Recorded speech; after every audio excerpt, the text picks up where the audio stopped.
Mga anak, babies.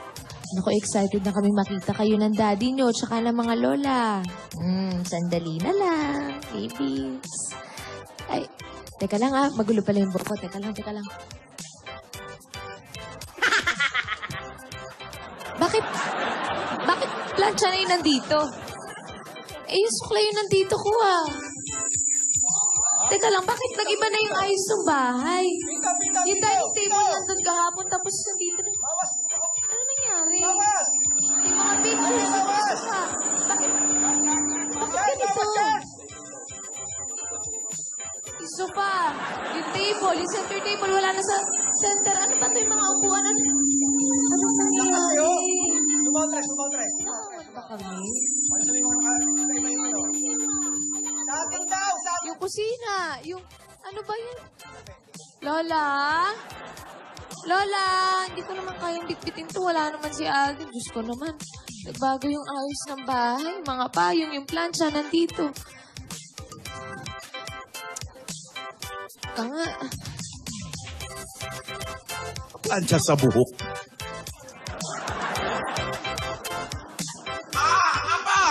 Lola. Saan mo dadalhin yan? Ano po, Lola? Kasi Lola, nag-iba po yung ayos ng bahay. Hindi ko nga po alam kung nanakawan po kami. Yung mga abangers po, Lola. Baka nag-magic na naman sila. Ano? Yung abangers po, yung nandito po na isang araw, yung nagligtas po sa inyo, Lola. Ang abangers? Ano bang pinagsasabi mo? Tsaka walang akyat bahay. Ako yung nag-ayos nitong bahay. Nagpatulong ako sa mga Rogelio. Lola, bakit naman po? Hindi naman po makalat yung bahay namin. Isip ko lang kasi, yung mga maliliit na gamit tulad ng suklay, mga figurin, yung kung ano-ano, paano kung mahulog sa sahig, tapos mabasag, maapakan mo, madulas ka, buntis ka pa naman po. Dapat tinatabi yung mga ganyan na maayos dito sa bahay. Kasi Lola, sanay po ako sa ayos po ng bahay po namin Pero sige po, Lola. Ako nang bahala. Sige po. Ano tayo? Dun tayo, Lola.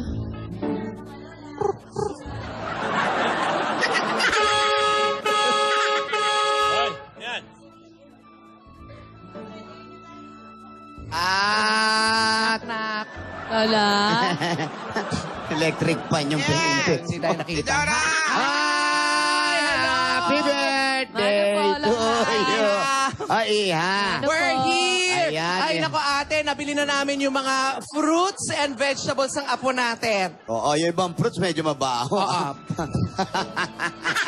Ang aga namin umalis para makabili ka pa ng mga sariwang gulay, sariwang prutas. sa Kanina ko pa palengke. kayo inaantay Oh, maaga nga kami umalis. Ayusin na natin ito. Dapat makapagluto na tayo at makakain na tayo. Thank you po, Lola. Ate, Tayo magluluto. wala ka bang nagagawa sa buhay mo? Wala Wala bang aplikante ngayon? Bakit tayo magluluto? Henyo, wala? Gusto ko kasi tayo na muna mag-asikaso dito sa apo natin. Ay, salamat Ilang po. araw din tayo nawala, di ba? Na-miss ko. Alagaan na po natin. Salamat buhatin mo po, nga, bigat. Lola. Magluto tayo. Ito, ate, maganda yung maganda Ano? yung experience na ganitong naisipan mo na dito tayo tumira. Para hindi araw-araw pumupunta tayo rito, pamasahe pa, o minsan naglalakad tayo. At saka ang iniisip ko, at least, hindi na lang juice ang laman ng ref nila, di ba? Nasaan nga pala si Alden? Yung, Ano po, Lola, Kasi Alden, maagang umalis kanina. Halos kasabay niyong umalis napagsabihan ko nga kanina, ginising pa tong apo natin para magpaalam lang. Dapat hindi niya dinidisturbo yung pagtulog ng buntis. Di, Lola, okay lang naman po Nakatulog naman po ako. Okay lang po wala pong kaso yun. Ano ka ba naman, ate? Siyempre naman magpapaalam si Alden sa misis niya, no? Tama. At saka, para mayroon silang goodbye kiss Tama. bago magtrabaho, di ba? Ganon. Siya nga pala, si Alden. Lola. Tungkol sa pagtira namin dito. Anong sabi niya? Baka nabigla siya, nagulat Okay lang siya. ba? Okay lang ba sa Okay lang. Po, kanya? Lola, okay lang daw po kay Alden. Napag-usapan naman po namin kagabi. Tsaka medyo nagulat lang po siya ng konti pero na-appreciate po niya na. Ano yung Ano yung gulat? gulat niya? Yan. Ganun po, Hindi Lola. naman pala masyadong Hindi naman gulat. po masyado, Lola. Pero na-appreciate po ni Alden na gusto niyo po kaming tulungan. Dahil nga po lagi siyang wala sa trabaho. Kayo po yung nandito para sa akin. So ano talaga yung trabaho niya? Wala pa nga. Hindi natin Si Alden, nagdodoble kayod. Kasi nga, tinan mo. Dalawa pa tong magiging apo natin sa tuhod. Ay, Lola, saglit lang po ah. Magsusuklay lang po ako. Oh, sige, apo, sige. Wait lang po. Parang hindi pa nakapag-ayos ang apo mo. Si Alden. Si Alden yata. Ayan yung mga... Pambira, pati ba kayo binubusina pa? Dito yan. Maganda yan dito. Pwede Yan naman po. pumasok na lang kayo. Magaling mga Rohelios. Butit na dala nyo na yan, makapag-decorate na tayo dito sa bahay. Ate, eto, magde-decorate ka ba? Napansin ko, kulang pa kasi sa dekorasyon mga pang-Christmas itong bahay. Kaya kailangan natin dagdagan, pagandahin. Ate, alam mo ha, baka may plano yung mag-asawa para dito sa bahay na to. Hindi ba dapat natin pinangungunahan na natin sila? Parang pakialamera ka na, ate. Oo nga. Papunta ka na sa intrimitida, ha? Hindi. Sa dami ng iniisikaso ng dalawa, hindi na nila maaayos yung mga Christmas decors na yan. Kaya tayo na ang mag-in-charge dyan.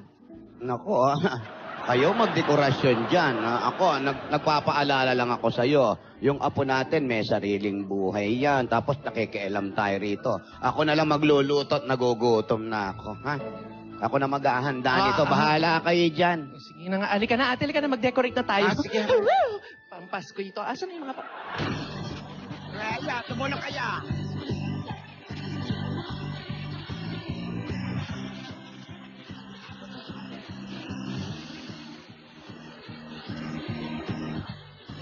Ayan, tumulong kayo para masaya.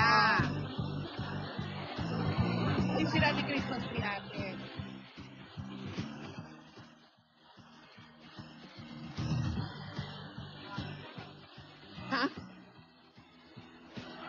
Ayan naman mag-ayos ng Christmas tree. Saka dapat alam mo, pag nag-aayos ng Christmas tree, sinasabayan ng smile. Paano? Yung matamis na smile. At alam mo,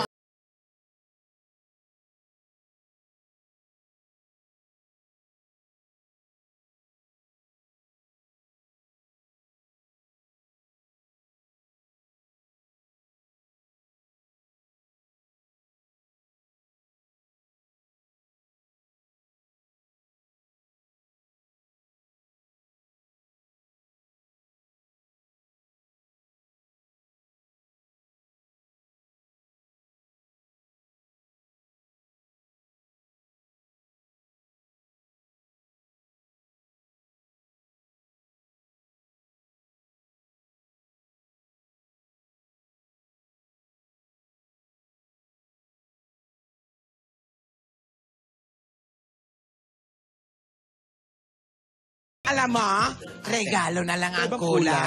kulay. ano ka may magtanim mo? dilaw. Tanim natin. Hindi ka pa nga ako nakakaisip ng panregalo sa mga apo natin eh. Tumingin ka nga doon sa online. Pa? And, Ayan. ganda. Lola, ano pong ginagawa niyo po, Lola? Lola, ano pong ginagawa niyo po? Sorpresa! Naglagay ka na kami ng mga Christmas decors, apo. Ano ba ito, boka? Maganda sa isang bahay ang nararamdaman na natin yung diwa ng Tama. Pasko. Maraming Christmas decorations, no? Kahit sa simpleng Christmas tree, simple mga bulaklak, ponsetya, at kung ano-ano pa, ilaw, at parol magugustuhan mo ito, apo. Dahil ramdam na natin ang diwa ng Pasko. Basta pinatong lang yung parol. Lola, ano po kasi? Ibaba mo yan, apo. Ibaba mo yung mga hindi Bakit, Iha? May problema ba? Hindi mo ba gusto yung design ni ate? Maganda yan. Hindi naman po sa ganun, Lola. Maganda naman po yung ginawa niyo. Kaso po kasi, Lola... Kaya namin, apo. Alam mo, Ano nga, Apo? Ba't parang may Which gusto is kang not- sabihin? Nahihiya ka bang sabihin? Ano yun? Alam mo, mukha lang kaming matanda, pero malakas kami, Apo. We can do this. Eh, Lola, ano po kasi, plano po sana namin ni Alden na kami po yung magde-decorate po ng bahay.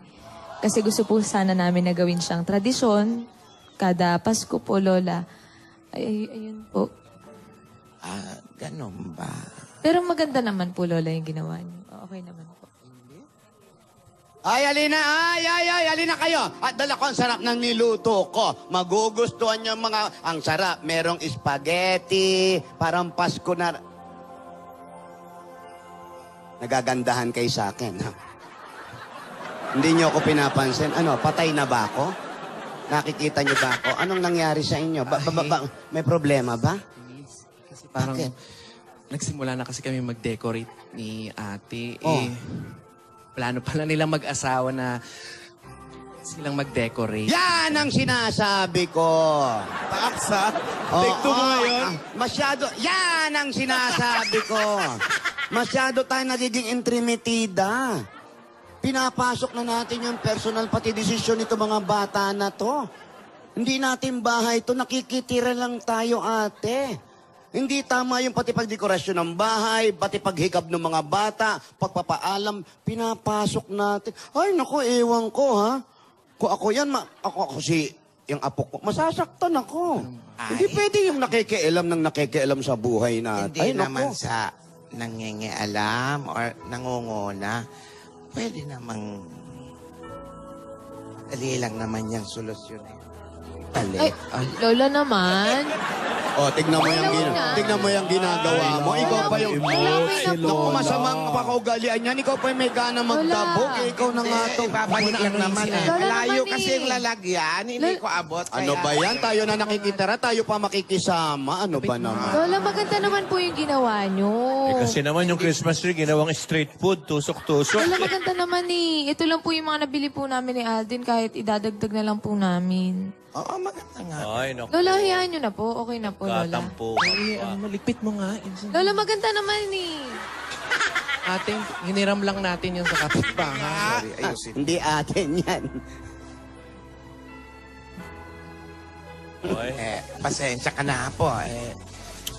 Hindi namin gusto mangialam sa inyo mag-asawa. Pagpasensyahan nyo na, baka nakakaabala kami sa inyo imbis na makatulong.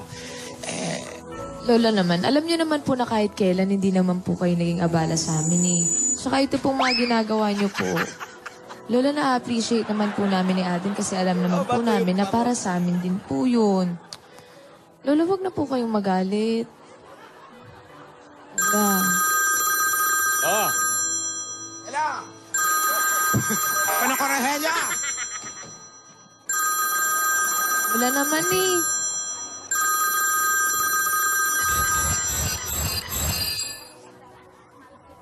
Hello?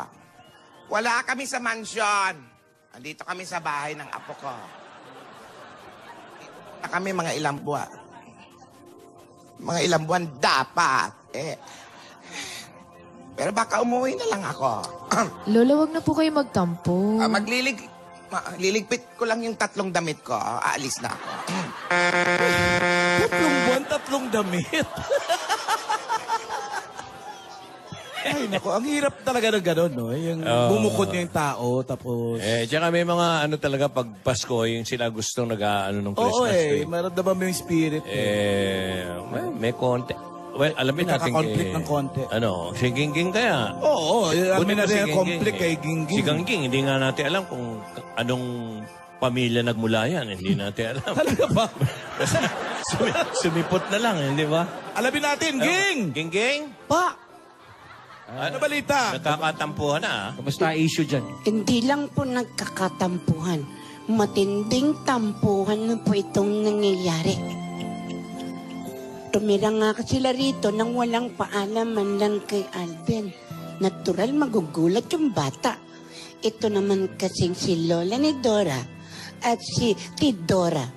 Pinakialaman pati pag-aayos ng bahay nila. Buti pa si Tinidora, no? Si Tinidora, wala pong pakialam yun. Pero nagluto. Nagluto siya para sa kakainin nila.